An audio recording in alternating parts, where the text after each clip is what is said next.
నిరీక్షణ prayer house మరియు centre సంఘముల తరపున మహిమాన్వితుడైన యేసుక్రీస్తు నామంలో మీ అందరికీ నా వందనములు.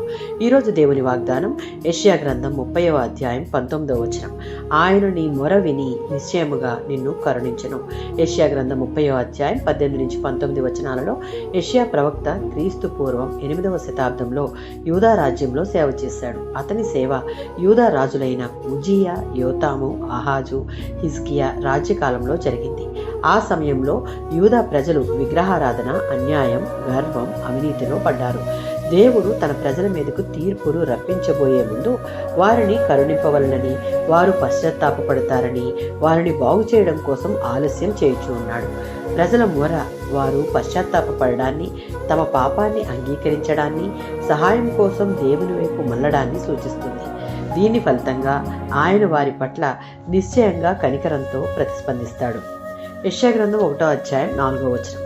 దేవుడు పరిశుద్ధుడు, ఆయన పాపాన్ని సహించడు.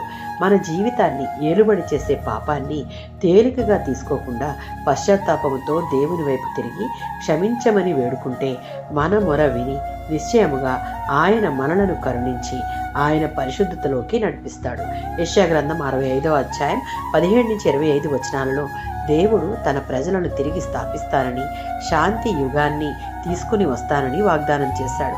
వాగ్దానం చేసిన దేవుడు నమ్మదగినవాడు కనుక మనం పొందుకున్న విడుదలను కడవరకు కాపాడుకుంటూ ఆయనకు విధేయత కలిగిన జీవితం జీవించే వారంగా ఉంటూ దేవునినే ఆధారం చేసుకునే వారంగా ఉంటే మనం చేసే ప్రతి విజ్ఞాపనను విని మనలను కరుణించే దేవుడు మన దేవుడు. ఆమేన్.